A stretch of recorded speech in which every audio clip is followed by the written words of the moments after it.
اگر تقدیر میں جنت دوزخ لکھ دی گئی پھر نیک کام کرنے کی کیا ضرورت ہے؟ یہ ضرورت اس لیے کہ تاکہ جنت میں پہنچ جائے. ہاں، اور اگر آپ نے جہنم میں جانا ہے تو آپ برے کام کریں، فیصلہ آپ نے خود کرنا ہے.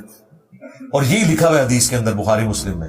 یہ سوال حضرت علی نے جب نبی اسلام سے کیا تو آپ نے فرمایا عمل کرتے رہو، جنتیوں کے لیے جنت والا عمل آسان ہو جائے گا، جہنمیوں کے لیے جہنم والا. تو اگر آپ یہ دیکھ رہے ہیں کہ آپ کے لیے جنتیوں والے عمل آسان ہو رہے ہیں تو انشاءاللہ اللہ سے امید رکھیں کہ آپ جنت کے لیے پیدا ہوئے ہیں. اور اگر جنتیوں والے عمل آپ نہیں کر پا رہے، جہنمی والے کام کر رہے ہیں، تو آپ سمجھ لیں آپ جہنم کے لیے پیدا ہوئے ہیں. تو بجائے رونے پیٹنے کے جنتیوں والے کام شروع کر دیں، جنت میں چلے جائیں گے. رسولوں کا مقدمہ، کتابوں کا مقدمہ اسی پہ قائم ہے کہ اللہ تعالیٰ نے انسان کو اختیار دیا ہے. انا ہدیناہ السبیل اما شاکرا و اما کفورا. ہم نے ہدایت کا راستہ واضح کر دیا، چاہو تو شکر گزاری کی روش اختیار کرو، خواہ ناشکری کی روش اختیار کرو. نماز شروع کرتا ہوں لیکن زندگی میں آنے والی مشکلات سے مایوس ہو کر اللہ سے گلہ شروع کر دیتا ہوں، اس کے بعد نماز بھی چھوٹ جاتی ہے. اگر اس طرح کرنے سے مسئلے حل ہوتے ہیں تو چھوڑ دیں. ہاں، لیکن اس طرح مسئلے حل نہیں ہونے.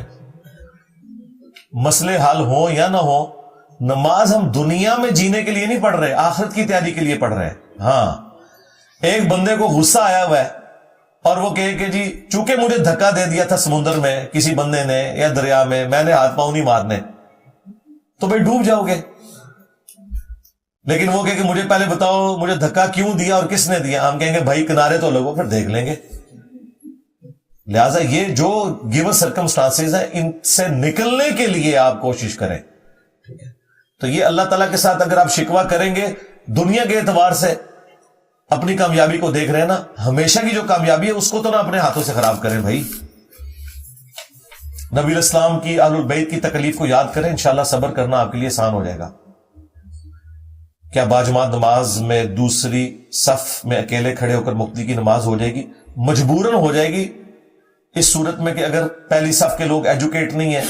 اگر وہ ایجوکیٹ ہیں تو آپ ان میں سے ایک کو پیچھے لے کے اکٹھا ساتھ کھڑا کریں. بہتر یہی ہے کہ صف میں 7 بندہ آپ کے کھڑا ہونا چاہیے.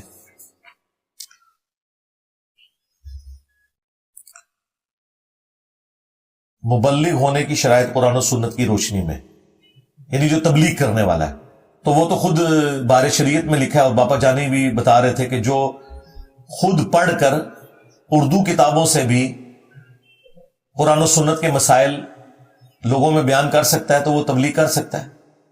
باپا جانی جو ہے وہ گجراتی زبان میں 8ویں میں سکول انہوں نے چھوڑا ہوا ہے، وہ بھی گجراتی زبان میں. اور اتنے بڑے بڑے علماء کے وہ پیر ہیں. ان سے پوچھو یہ اس کے مرید کیوں ہو؟ وہ کہتے ہیں جی بھائی پیر ہونے کے لیے تو کوئی شرط نہیں ہے کہ کسی کے پاس ڈگری ہو، صرف انجینئر صاحب کے لیے شرط ہے ڈگری ہونا. تو وہ اعلیٰ، اور یہ بات ٹھیک ہے، اعلیٰ حضرت نے بھی لکھا ہے کہ بھئی جو پیر ہے یا کوئی شیخ ہے اگر وہ کتابوں سے علم حاصل کر لیتا ہے جو بنیادی علم ہے تو وہ کسی کا شیخ بھی ہو سکتا ہے، استاد بھی.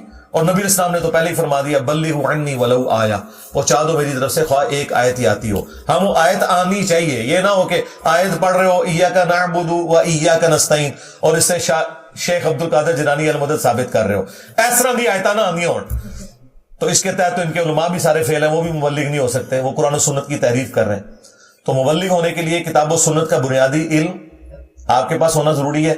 پھر پریکٹیکلی آپ کا گیٹ اپ بھی کوئی مبلغین والا ہونا چاہیے تاکہ آپ جب بات کریں تو اس میں وزن ہو. کیونکہ سب کانٹیننٹ میں تو اگر آپ مسلمانوں والا اگر حلیہ نہیں رکھتے جو بنیادی شرط ہے یہاں پہ تو آپ کی دعوت نہیں سنی جائے گی. اور اللہ کو بھی یہی محبوب ہے، اللہ کی غیبی مدد ہوگی آپ کے ساتھ. قرات صرف قیام میں کیوں ہے، رکوع اور سجدے میں کیوں نہیں ہے؟ اس لیے کہ مسلم شریف میں حدیث ہے نبی علیہ السلام نے رکوع اور سجدوں میں قرآن پڑھنے سے منع کیا ہے. ہاں دعائیں قرآنی پڑھ سکتے ہیں، وہ مسلم میں حدیث ہے سجدے میں تم اپنے رب کے سب سے زیادہ قریب ہوتے ہو، خوب دعائیں مانگو. مومن اور کفار کی ارواح مرنے سے پہلے اور بعد میں کہاں ہوتی ہیں؟ مرنے سے پہلے تو بھائی جسموں میں ہی ہوتی ہیں، اور کہاں ہوتی ہیں؟ اور مرنے کے بعد علیین اور سجین میں ہوتی ہیں، جنت اور جہنم میں. ہاتھ چھوڑ کر نماز جن احادیث ثابت ہے وہ بتا دیں. ہاتھ چھوڑ کر نماز پڑھنا تفصیلی ویڈیو دیکھ لیں، ساری احادیث کی کتابوں سے ریفرنس دیے میں. کیا فوت شدہ اور زندہ پیروں سے فیض ملتا ہے؟ تو کس قسم کا ہو سکتا ہے؟ قسم کون سی ہے وہ مادو لال حسین سے جا کے پوچھ لیں کس قسم کا فیض ملتا ہے. بھئی فیض یہ ہے کہ آپ کسی پیر یا شیخ یا استاد کے پاس بیٹھ کے قرآن و سنت سیکھیں. باقی یہ کوئی طریقہ نہیں کہ وہ دیکھ کے کسی کو بتا دے، نہ یا اس کا دل بدل دے، اس طرح نہیں ہوتا بھائی. مجھے بتائیں، کل تک یہ آپ کو کہتے تھے نا کہ اولیاء اللہ کی نشانی ہے کہ ان کی صحبت میں بیٹھ کے لوگ چینج ہو جاتے ہیں، نماز شروع کر دیتے ہیں، داڑھی رکھ لیتے ہیں. تو پھر ولیوں کا ولی تو وہ ہے کہ جس کی صحبت میں بھی لوگ نہیں بیٹھے، بلکہ انہوں نے گھر میں ویڈیو دیکھی اور نماز شروع کر دی ہے، داڑھی رکھ لی ہے، اپنے بابوں کا فرقہ چھوڑ دیا. پھر باباؤں کے بابا تو وہ ہوئے.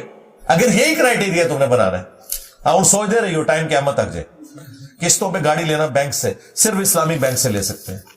قسطوں کا سلسلہ بالکل درست ہے اگر اسلامک بینک سے ہو. روپے کی قدر میں تبدیلی کے ساتھ کیا قرض کی قیمت میں بھی تبدیلی ہوگی؟ بالکل ہونی چاہیے جی. بلکہ آندہ کسی کو بھی قرض دیں وہ سونے کے ایکویلنٹ دیں، کیونکہ یہاں تو پیسہ ڈی ویلیو ہو رہا ہے، یا ڈالر کے عوض دیں. بالکل ایسا ہونا چاہیے. اس پہ میری ویڈیو ریکارڈ ہے.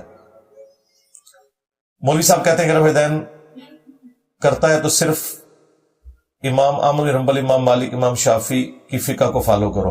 انہیں کہو کہ نبی علیہ السلام کو ہم نے فالو کرنا ہے، کیونکہ ان اماموں نے بھی کہا ہے کہ نبی علیہ السلام کو فالو کرو.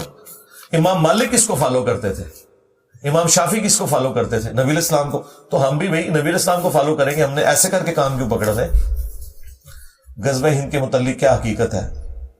غزوہ ہند کے اوپر میری تفصیلی ویڈیو ریکارڈ ہے. یہ بالکل قرب قیامت میں ہوگی، کیونکہ اس میں الفاظ ہیں سنن نسائی کے اندر کہ جب یہ غزوہ ہند ہوگا اس کے بعد دجال نکل آئے گا. کیا دربار کے پاس لوگوں کے پھینکے ہوئے پیسے اٹھا کر چائے پینا جائز ہے؟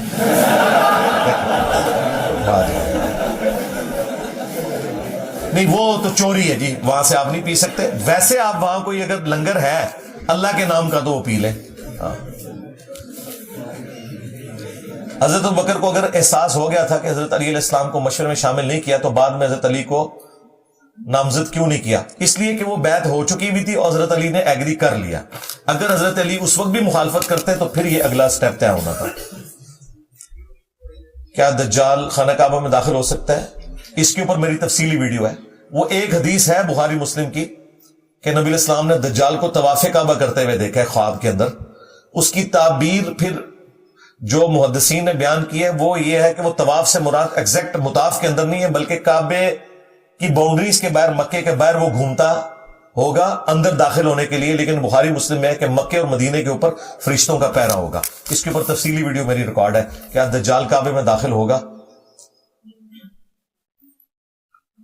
میں کراچی سے ہوں، میرے والد کا آئی ڈی کارڈ نہیں بنا، اس وجہ سے ہمارا بھی نہیں بنا، اور جس طرح بن رہا ہے وہ بندہ 5 سے 6 لاکھ روپے مانگ رہا ہے. کیا اچھا، وہ آپ پاکستانی شہری نہیں نہ ہوں گے تو اس کے لیے تو یہ 5-6 لاکھ روپیہ اس طریقے سے خرچ کر کے تو کوئی جعلی چیز ہی وہ کر رہا ہوگا نا. آئی ڈی کارڈ نہیں بنا ہوا، کسی دوسرے ملک سے رہنے والے. ہاں بھائی، اس کا تو حل گورنمنٹ لیول کے اوپر ہے. یہ تو اسی وقت اس کو ایڈریس کرنا چاہیے تھا. میرے پاس تو اس کا سلوشن نہیں، اور میں اس کے حق میں آواز بلند کر چکا ہوں 2017 کے اندر.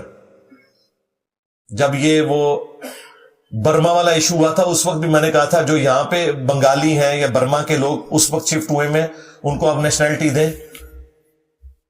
مہاجر اور انصار بھائی بنائے گئے تھے آپس میں. آپ لوگ بھی ذرا یہ تھوڑی ہمت کریں نا، بھائی بنائے ایک دوسرے کو.